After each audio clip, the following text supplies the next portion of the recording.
The lunatic is on the grass. The lunatic is in my path.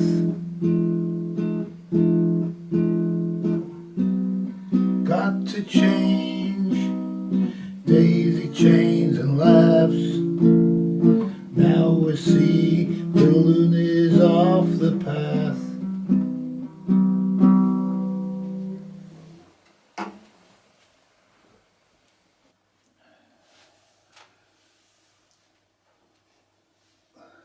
Well, good morning. I got up this morning and I had a song going through my head, the one that you just heard, and I felt I had to record it, and it was still dark, and so I just turned the camera on and I had to play it 3 times through before I didn't make any mistakes, because each time the words were trying to come out, and I don't know what the words of the song are. These are what the words of the song are in this moment in time. And you'll see that the lunatic was on the grass, and then the lunatic not only was on the grass, which just means he broke the law, now he's walking on my path, which is he's bringing his fake bad criminal behaviour that he learned, he's bringing it into the path, my path. And so it's necessary to get the lunatic off the path, not off the grass. It's okay that lunatics break laws off the grass, but you don't want lunatics breaking laws on the path. Okay? I think that's pretty clear what the message of that song is. And today is a very special day. Today is the 16th of the 12th month, 2022. And this is the day that Avatar 2, The Way of Water, is released into the world, and it opens in the east side of the planet as the sun rises, and as the sun sets, it then moves right the way across the face of the globe, and the entire globe is brought this great work of James Cameron to try to transform the way of humanity from a destructive culture into something more in tune with nature. And I honour his great work, and I see also my own work and many of you people's work is in alignment with what is coming in Avatar 2. It's been a long time since the first Avatar, and I would have to say that Avatar, the first movie, is the greatest movie ever made in history. There's no greater movie than this, and the subject matter is the greatest subject matter of all time. The good and evil, and who will triumph? Will good triumph over evil finally in the end? And so it's really a parable. The movie Avatar is a parable of our times and the state of the world that we live in this moment. And James Cameron has found a wonderful parable in which to work within, to bring this understanding of good and evil to the world. And the world is very, very much in need of the deeper understanding of good and evil in order to get the lunatic off the path, because he's broken the law, he's become evil, and now he's teaching his evil ways to the children.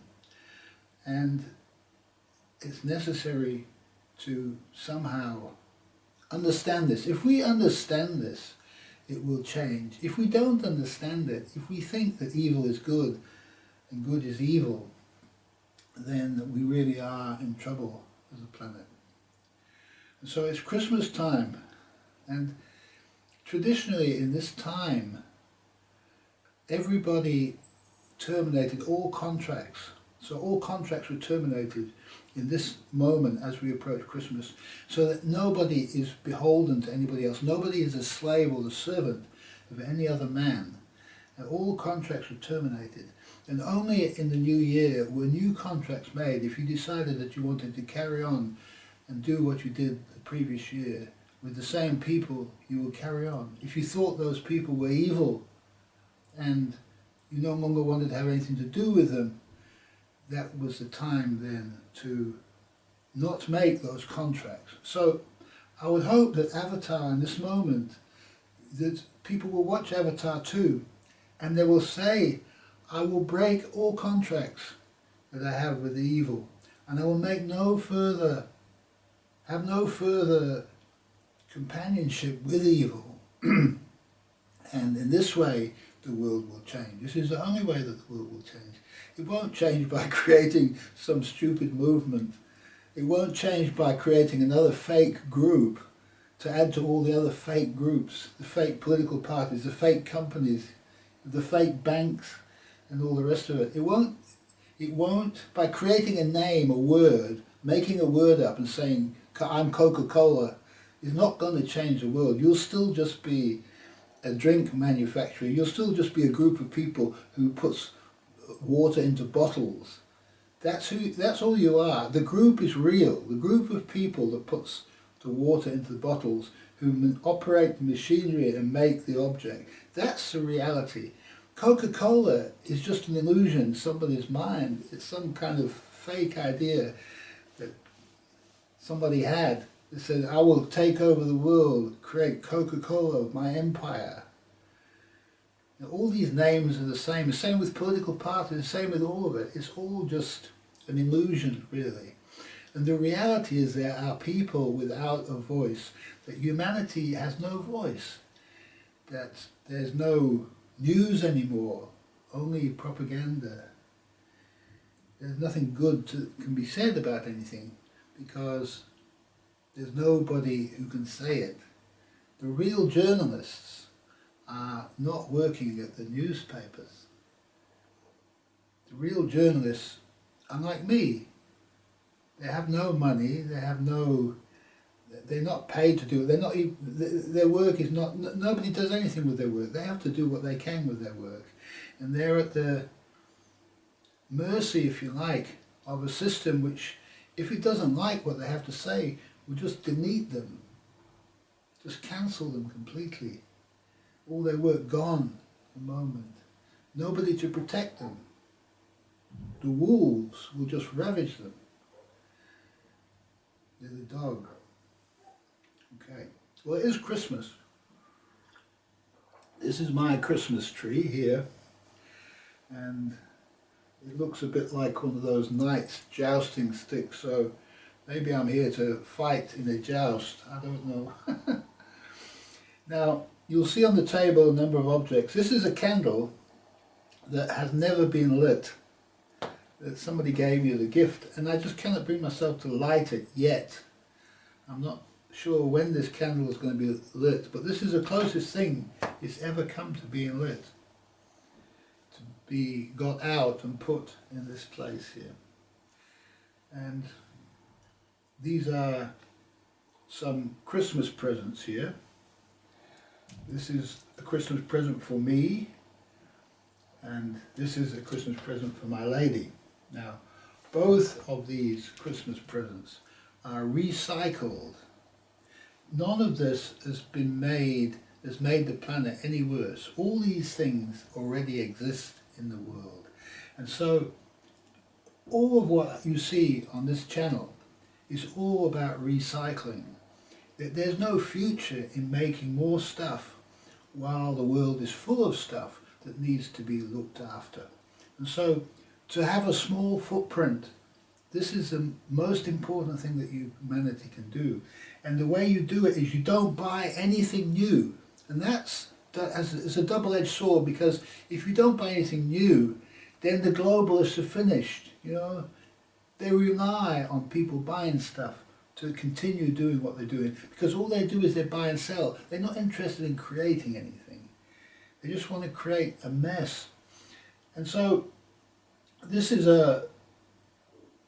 This is a guitar pickup. I paid £10 for this guitar pickup, and this is recycled because it's got some kind of defect. It's got a little blemish over here or something, and so it was thrown out by whoever was making guitars and it's offered on eBay for sale very cheap.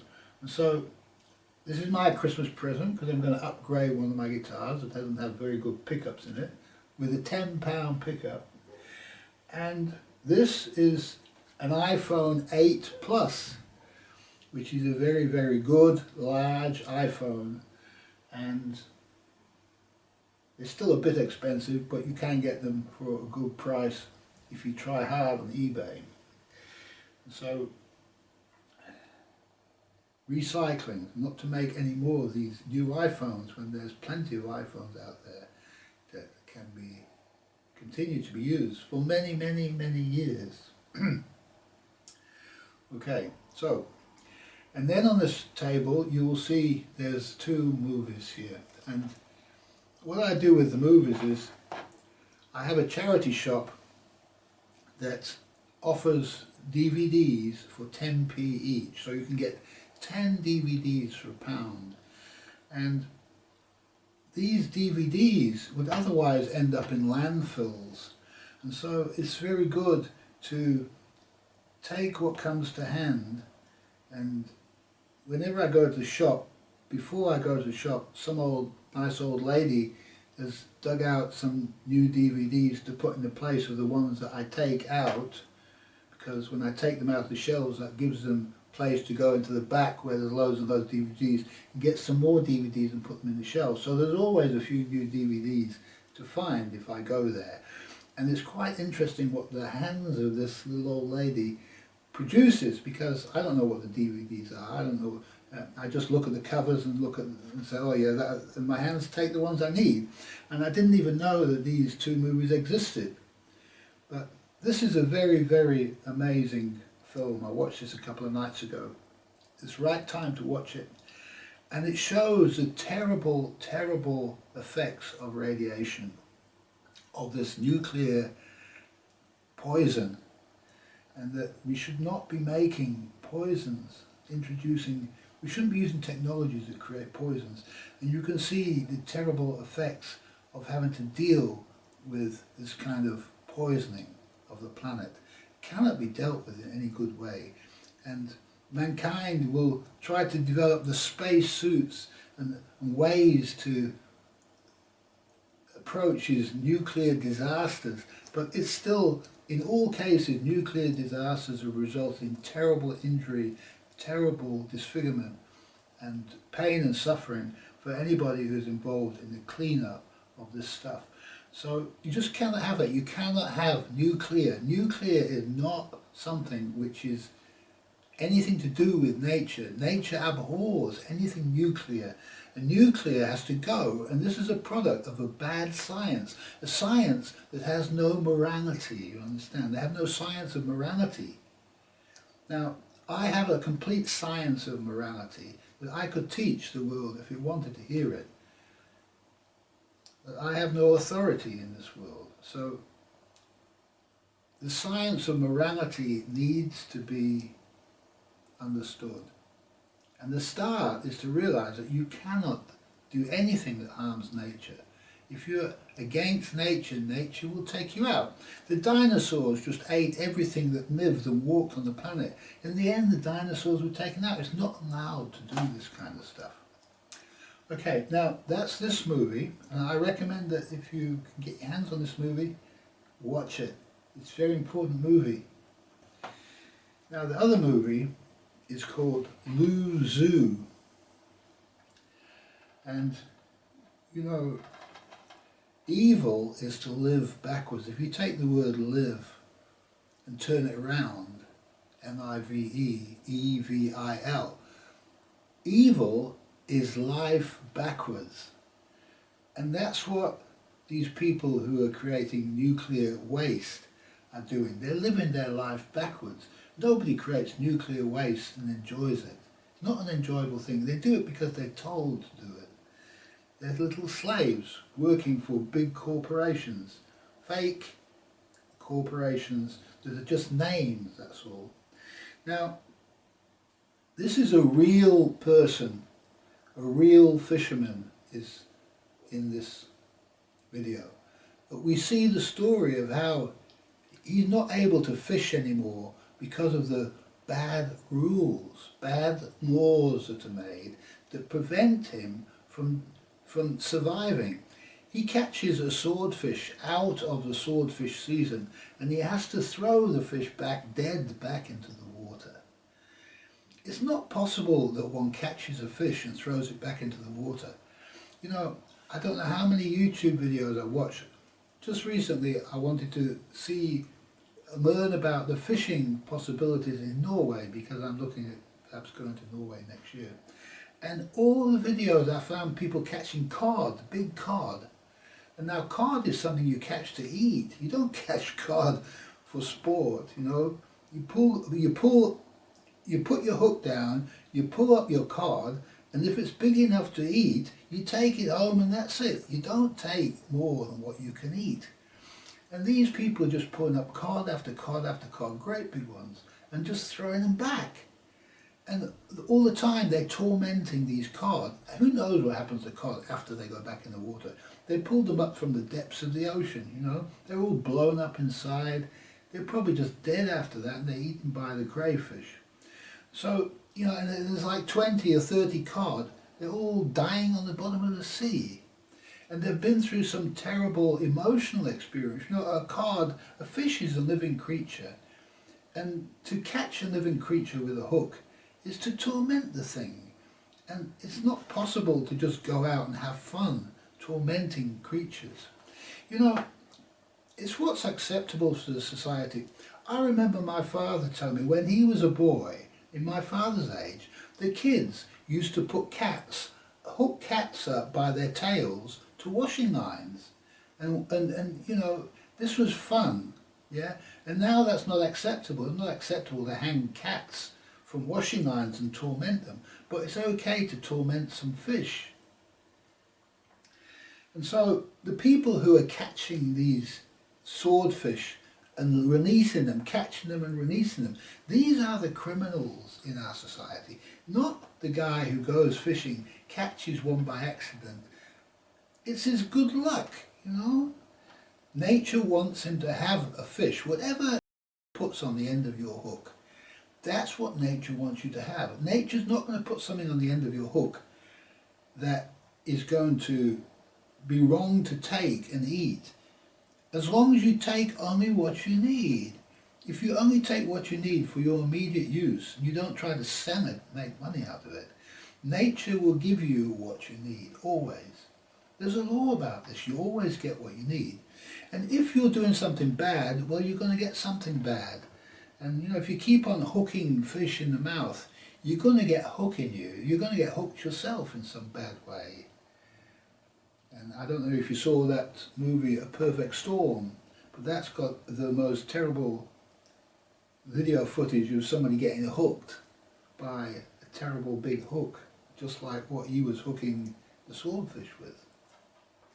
Anyway, you'll see how this man falls off the pathway of looking after his father's boat, which was his grandfather's boat.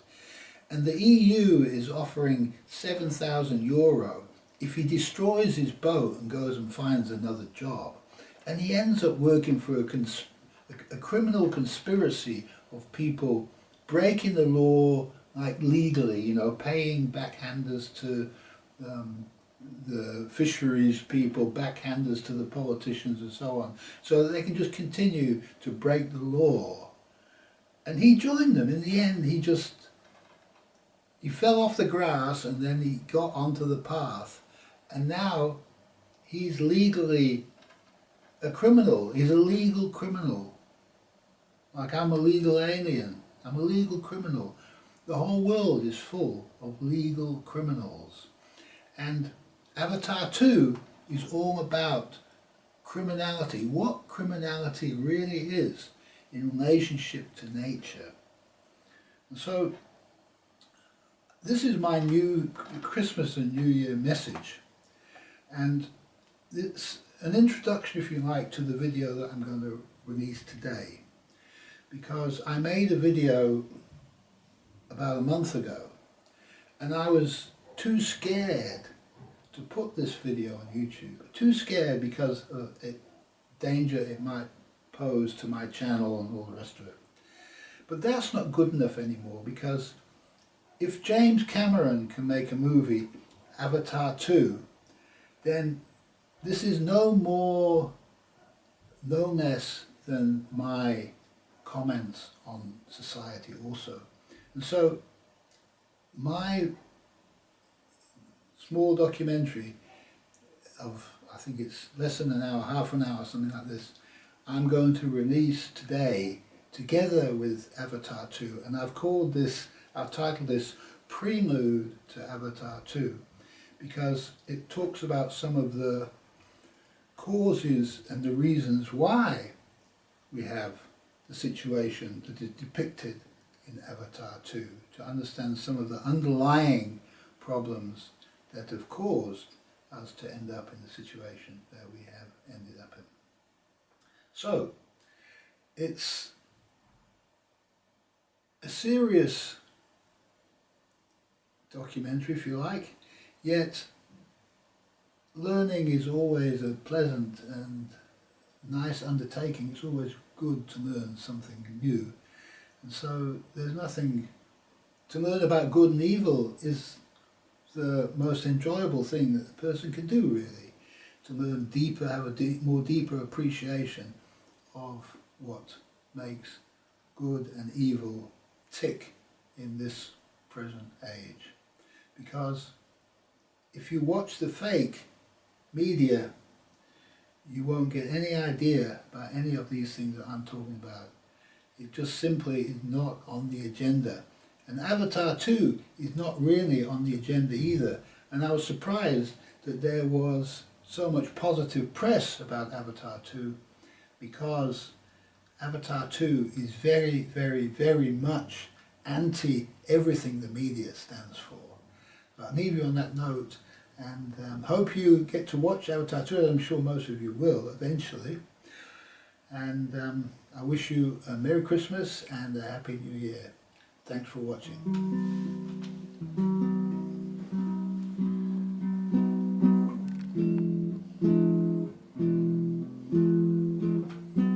The lunatic is on the grass.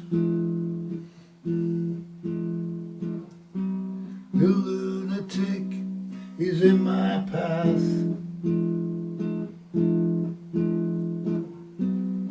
Got to change daisy chains and laughs. Now we see the loon is off the path.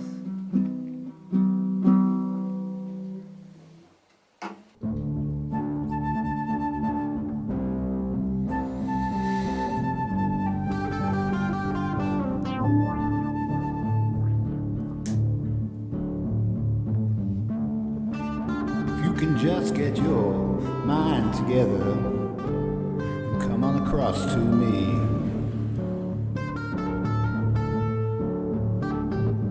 we'll hold hands and we'll watch the sunrise from the bottom of the sea. But first, are you experienced? Have you ever been experienced? Well, I have.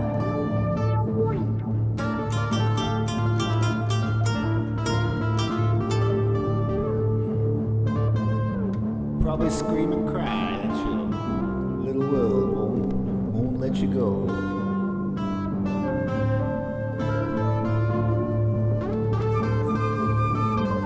Who in your measly little world are you trying to prove that you're made out of gold and it can't be so?